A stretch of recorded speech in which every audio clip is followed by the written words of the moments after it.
ನಮಸ್ಕಾರ ವೀಕ್ಷಕರೇ, ಡೆಮೋಕ್ರಸಿ ನ್ಯೂಸ್ಗೆ ಸ್ವಾಗತ. ಕ್ರೋಧಿ ನಾಮ ಸಂವತ್ಸರದ ದಕ್ಷಿಣಾಯನ ಗ್ರೀಷ್ಮ ವರ್ಷ ಋತು ಆಷಾಢ ಮಾಸ ಬಹುಳ ದ್ವಾದಶಿಯಿಂದ ಶ್ರಾವಣ ಬಹುಳ ತ್ರಯೋದಶಿಯವರೆಗೆ.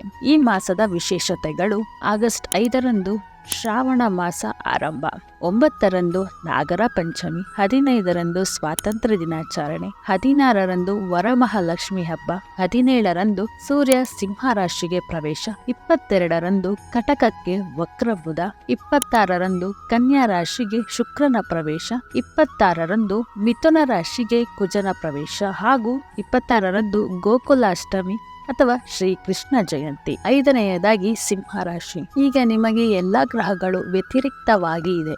23ನೇ ತಾರೀಕಿನವರೆಗೂ ಬುಧ ಶುಕ್ರರು ನಿಮ್ಮ ರಾಶಿಯಲ್ಲೇ ಇರುತ್ತಾರೆ. 23ರಂದು ಬುಧ ವಕ್ರಗತಿಯಲ್ಲಿ ಕಟಕಕ್ಕೆ ಬರುತ್ತಾನೆ. 17ರ ನಂತರ ಸೂರ್ಯ ನಿಮ್ಮ ರಾಶಿಗೆ ಬರುತ್ತಾನೆ. ಗುರು ಮಂಗಳ 10ನೇ ಮನೆಯಲ್ಲಿ ಇದ್ದಾರೆ. ಶನಿ 7ನೇ ಮನೆಯಲ್ಲಿ ಇದ್ದಾನೆ. ಇವು ಯಾವುದೋ ನಿಮಗೆ ಅನುಕೂಲಕರವಾಗಿಲ್ಲ. ಕಿರಿಕಿರಿಗಳು, ಮಾನಸಿಕ ವೇದನೆ, ಅಪವಾದ, ಒತ್ತಡಗಳು ಇರುತ್ತವೆ. ಹಣ ಖರ್ಚಾದರೂ ಸುಖವಿಲ್ಲ.